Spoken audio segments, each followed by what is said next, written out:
Hey everybody, Spike Chin here. Today we're going to be taking apart this LS1 motor. I'm going to show you guys how to take apart the front accessory drive, the crank pulley, and we're also going to dive into the motor.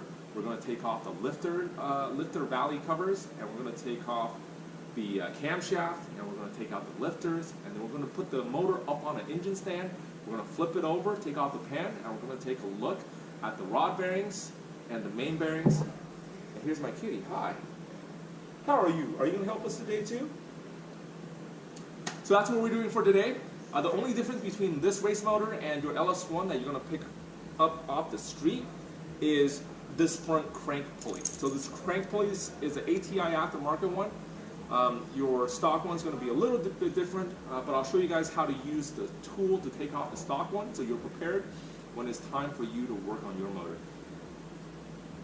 While I have you here, give us a thumbs up for the video and also subscribe to the video and click the bell so you get all the notifications for future videos going forward from here.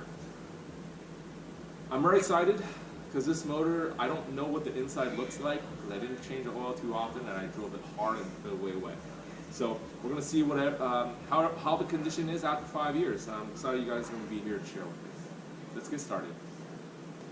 I have an aftermarket water pump set up.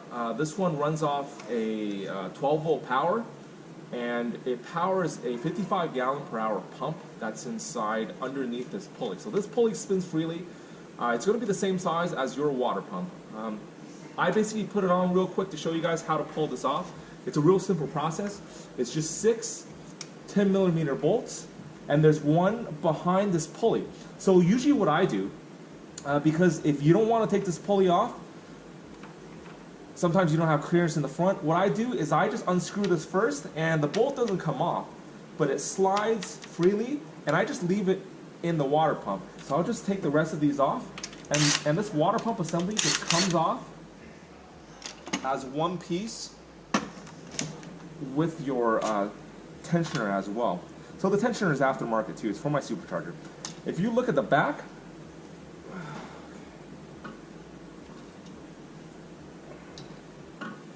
if you look at the back setup, what you're going to have is you're actually going to have 2 gaskets like this. So make sure, most of the time, these will actually be stuck onto the block like that. So when you pull out the water pump comes off clean and the gaskets are stuck. I'll take this flathead screwdriver and just pop these off and keep them with your water pump. You can reuse these. I've reused them for many, many times. You don't have to get a brand new replacement.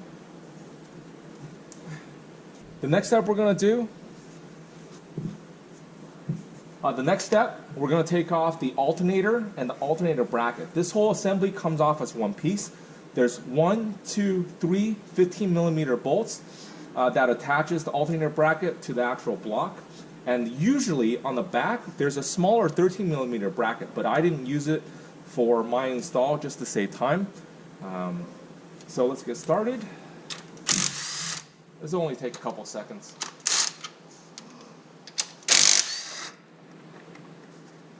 And just support it with your hand. And the alternator comes off. And at this point, you can pull the alternator bracket off. I have an aftermarket alternator. I've been using this one for 5 years. It's been super reliable, and this alternator is made by DC Power Engineering out in Riverside, California. They actually made one with my name on it, which is very cool of them. This alternator, I think, puts out 90 amps at idle, and I think 270 amps on the top end.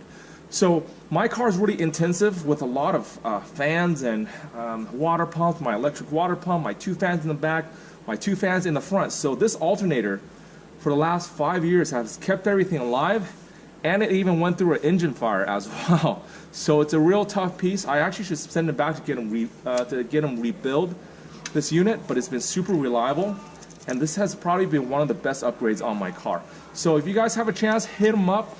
It's DC Power Engineering, and they make a great product. Before we go forward and remove the aftermarket crank pulley, I'm going to show you guys the 2 sets of tools that you will absolutely need as any LS owners. You will absolutely need these 2 sets of tools. The first one you're going to need is going to be a pulley puller. I'm going to show you the back end. The part number is 27031, 27031.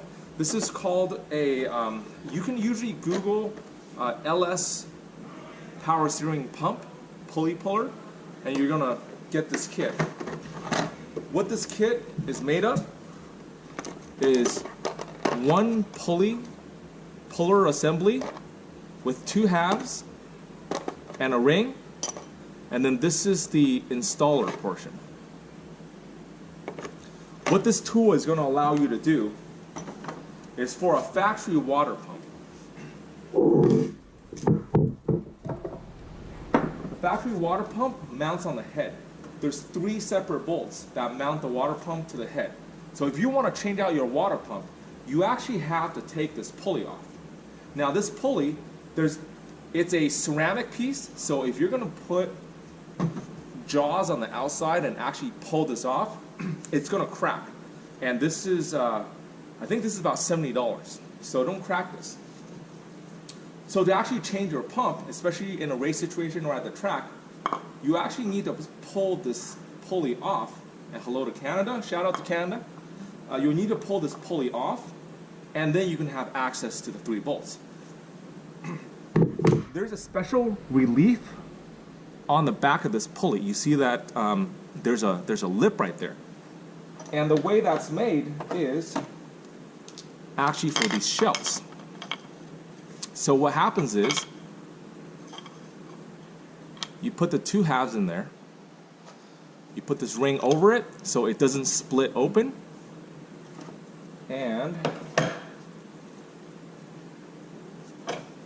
this is the piece right here. As you spin it, the nut comes out, and that's what drives against the shaft of the power steering pulley. And so the way it's assembled is, try and do it with one hand, like that. Okay? So as you're spinning the nut down, or as you're spinning the bolt down, oh, this is magic of TV, I guess. The back end right in there comes out, and it pushes against the shaft on the power steering pump, and it slowly pulls the pulley off. So this is the only way you can get this off without breaking this this pulley. So this is the tool that you'll absolutely need as an LS owner. I think you can buy the set for about $60. So if you just break this once, you pretty much paid for the tool.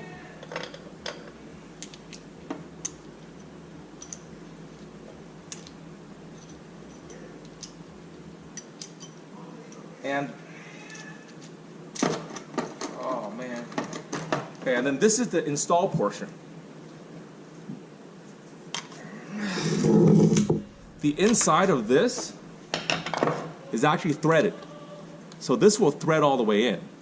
Once it's threaded in, you can start screwing in the pulley portion, and it'll slowly press press on the hub, and it'll slowly press the wheel in until it stops. And when it stops, it's at the perfect alignment.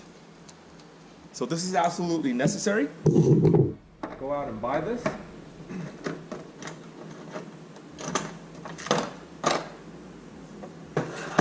And the second tool that's absolutely necessary is this crank pulley remover that's made specifically for the LS style crank pulley or LS style dampener. As you know, there's notches in this, there's holes in here, and this is pressed on really tight. So if you're trying to get a big jaw pulley on the outside and pull on these rings, you probably won't do any damage, but it's probably not going to come out. And if you're trying to grip on the inside, I tried everything, and it slips off, and it slips off, and it doesn't work. So this pulley puller comes with 4 adjustable length rods. Depending on which GM harmonic balancer you're using, you can select the right rod to go into the bolt hole, and the rod goes in like that. And this is installed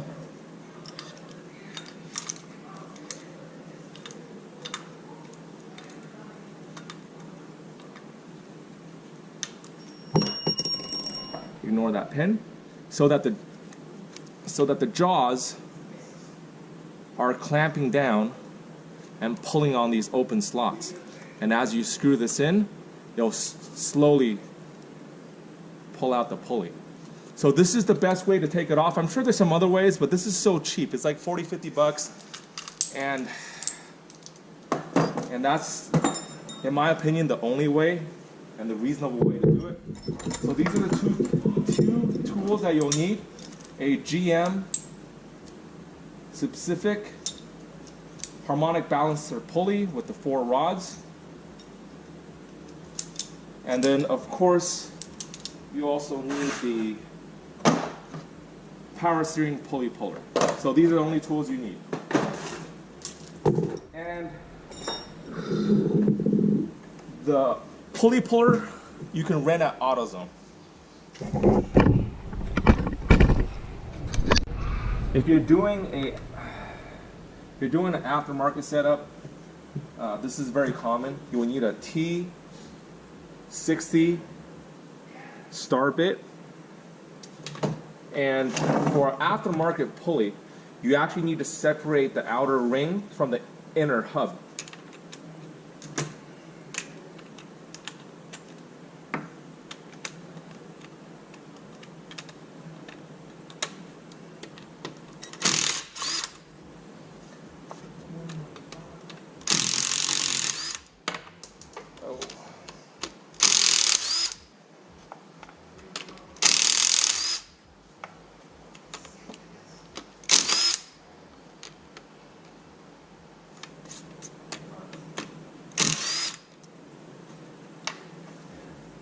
Usually you only get one chance at this, because if you strip the bit or strip the screw, it's going to be a real tough situation. So as you're driving, push the gun in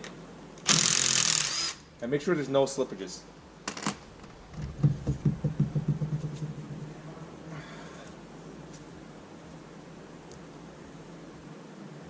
Okay. So this is the aftermarket dampener setup, and it just slides out. And now we got to get this hub out.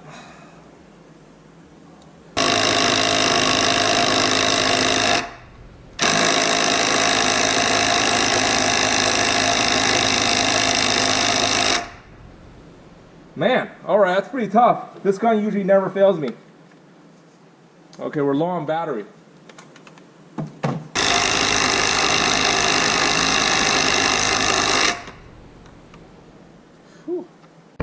Third time's the charm.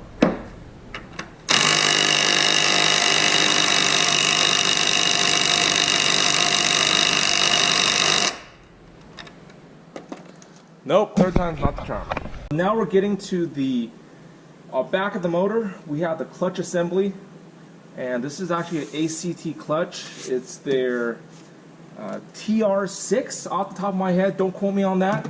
And so what I have here on the back, I actually wrote the torque specs on for the pressure plate bolts and the flywheel bolts, flywheel bolts. So I have all the torque specs written on the actual outside of the clutch. So when I go put it back in, I can reference exactly what everything is right here. The other thing you need to pay attention to is this clutch assembly is spin balanced as a single unit. And there's X's on here, right? This X is a balance mark.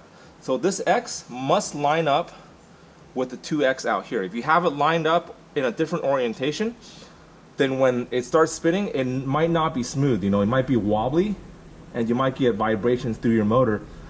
And I had that happen before, and it really sucks. So make sure when you're installing a clutch setup, find the timing mark and make sure it's lined up.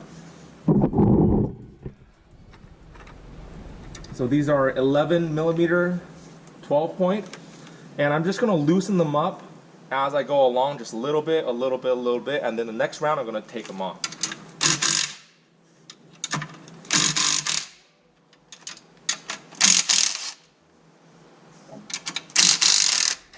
As you can see, as I'm pulling, loosening the bolts, the pressure plate is starting to come off the clutch discs.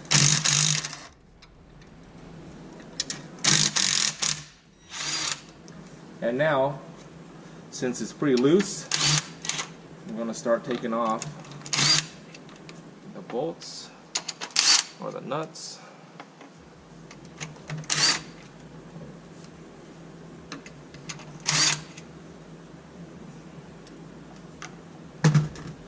Okay. Get anything?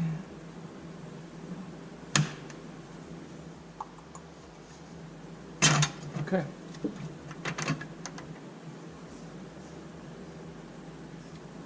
Okay. As you can see on the inside, it's not too bad. It's pretty smooth, and there's no real pits or scores. So this clutch is in pretty good condition, but I just had this rebuilt at the start of season last year, so there hasn't been a lot of seat time on it. I'm looking at the clutch disc though. The clutch disc is not doing very good.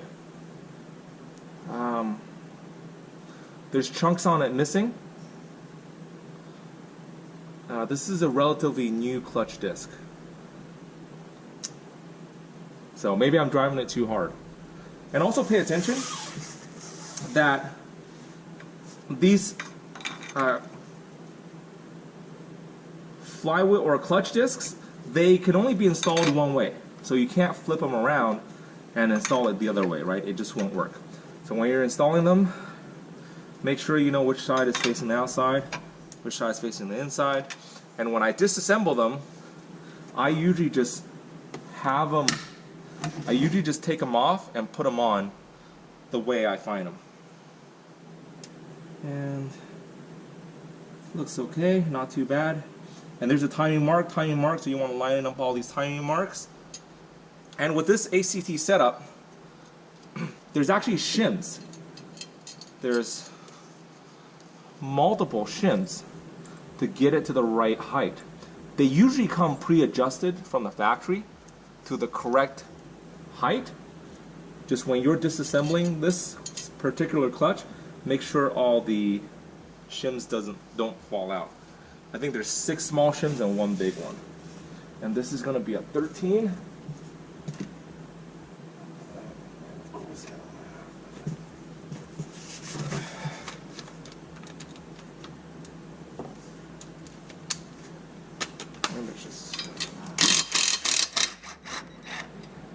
And always use Loctite, and that's what you see coming off.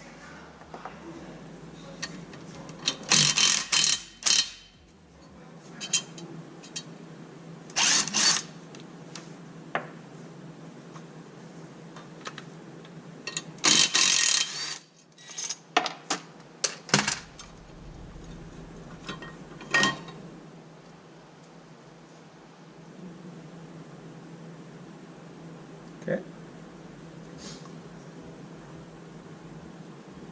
And the back side of this middle piece is okay as well.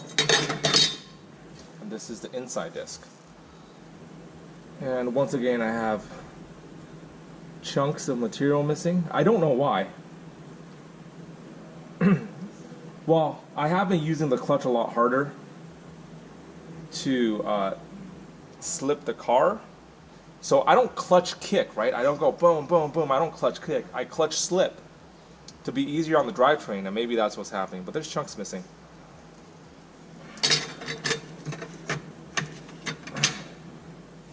Left is these 6 flywheel bolts.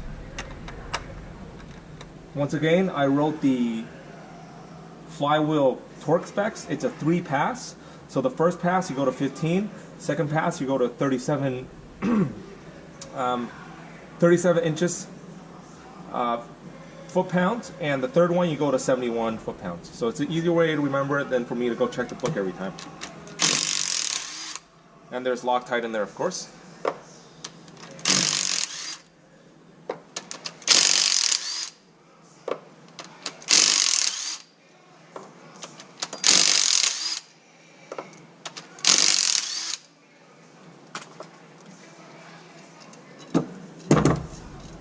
And there's your flywheel. Since you want to take out the rear cover, there's a bunch of 10mm bolts on the back. There's also two that holds the oil pan all the way into this cover. So you got to take this off to get the rear cover off. And then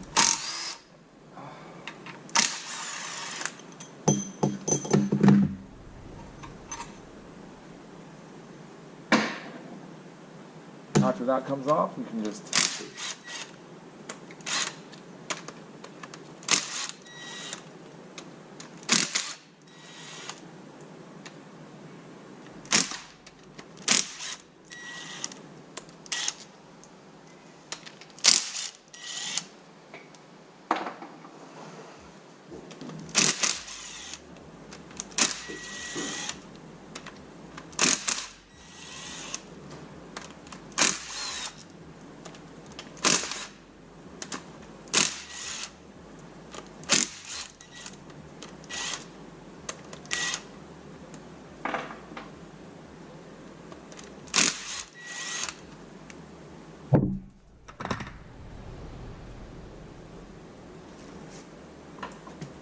take a flathead.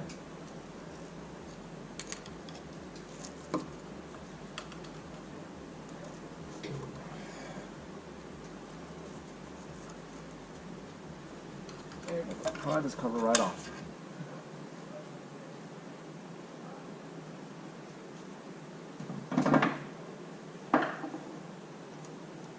When you have this cover off, you'll have access to the cam, the rear of the cam, and also there's a seal. That's the rear main seal, and it prevents any oil leakages. So I have a lot of oil in the back. I'm not sure where it's coming out from. Everything looks okay, but there must be something that I haven't paid extra attention to, and the oil is leaking out from.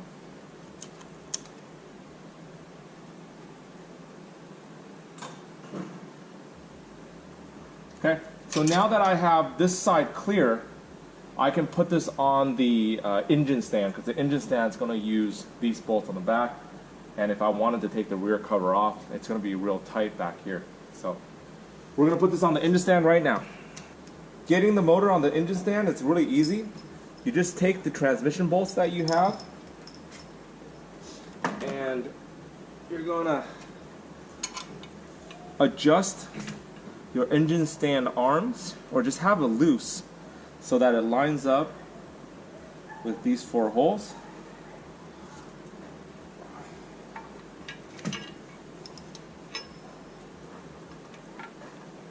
You can buy a very cheap engine stand from Harbor Freight for probably 60 bucks, and it'll work with all kinds of different motors.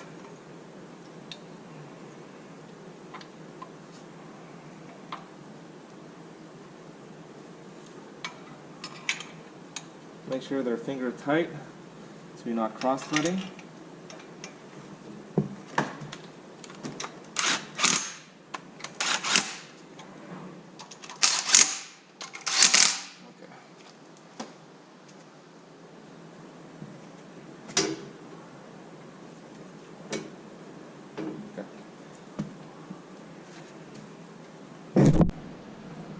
Once you have the attachment for your engine stand on the block, it's pretty easy from here.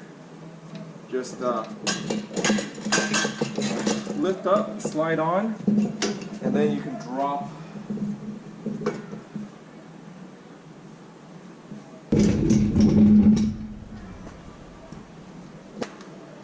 It's going to be a 24mm to pull off the crank bolt.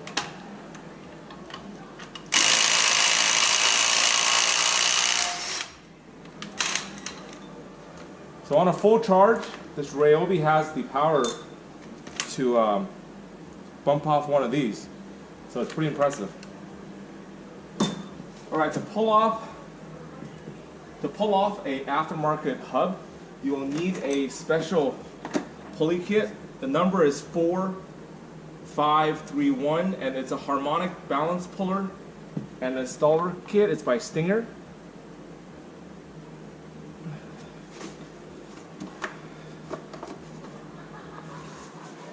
And the kit looks like this. You will have to buy one special attachment for the LS. But that's it. So you'll need a nose piece that has an LS bolt thread.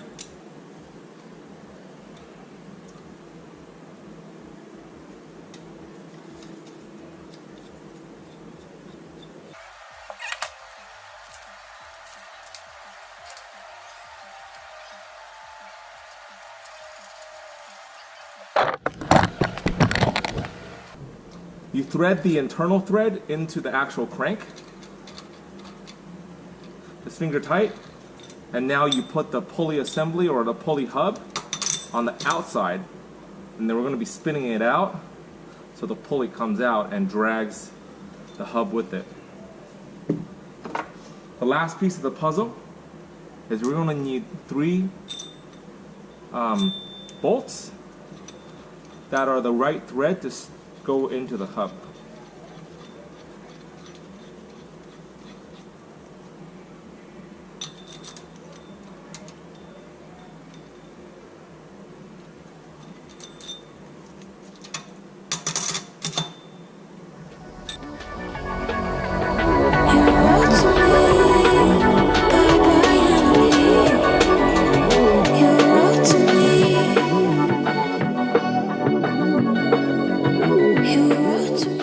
Feel like this is pulling it out evenly. And the final step,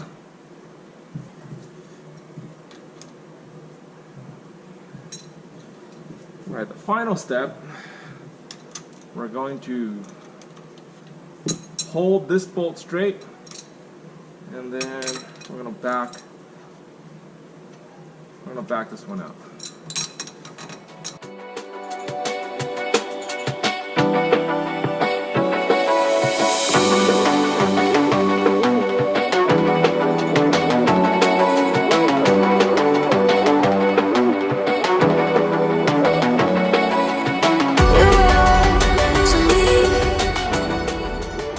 Out, and we just gotta take off this bolt. So if we're lucky, it'll come out. All right.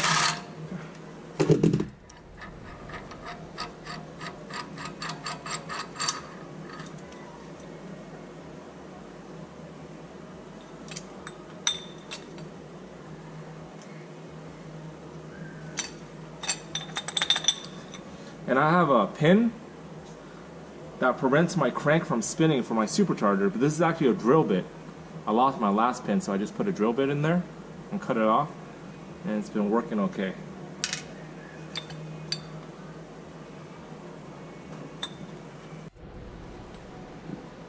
At this point, after we took off the harmonic balancer and the pulley and the hub assembly, we can now take off the front cover. The front cover hides the timing chain, the cam gear, and also the oil pump. There's always 2 bolts at the bottom you have to loosen up, and they're 10 millimeters, and that is already loose, not a good sign, and that is loose, not a good sign. High torque.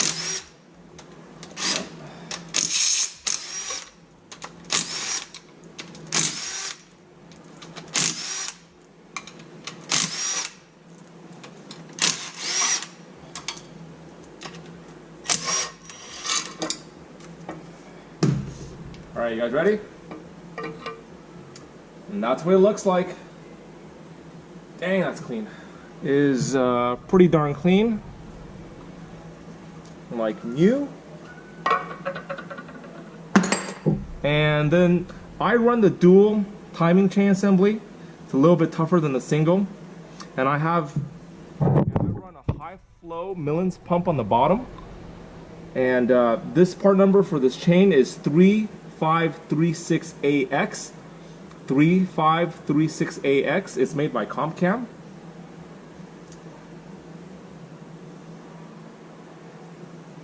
And there's a gasket right here that comes out.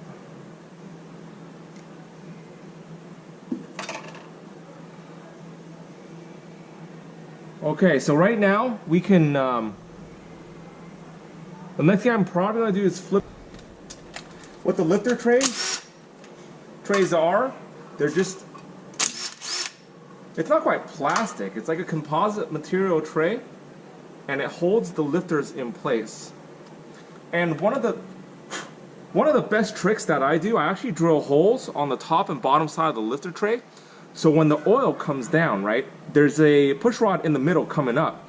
So the oil, instead of pulling up in these cups, they're actually just draining out the bottom. And if there's a lot of oil on it, it'll drain out the top as well. So this is a big reason why I keep my motor alive. It's a very simple modification, but not a lot of people do it.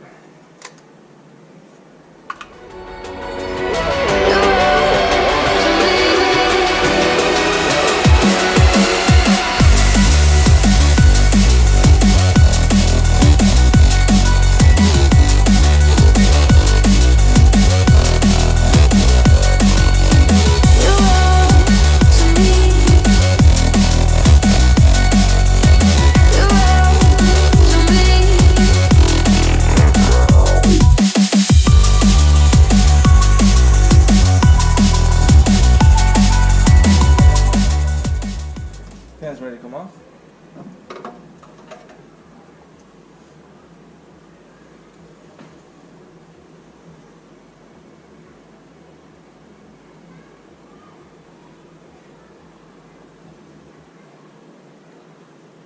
That's the inside of my pan. There's multiple bolts that holds the windage tray together, and also it holds the pickup pump.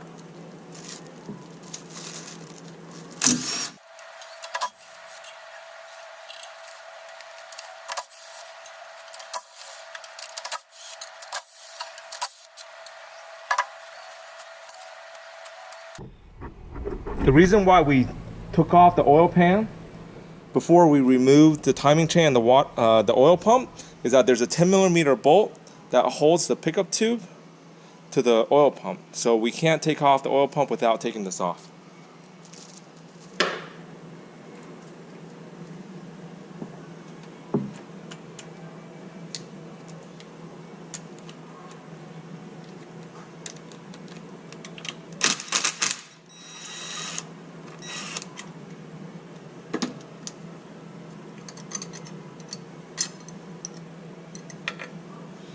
And there's multiple O-rings on the pickup tube. It's going to be in your oil pump, so be careful when you're assembling it back in that you have the O-rings, or else your motor will blow up. And I just put that back there like this.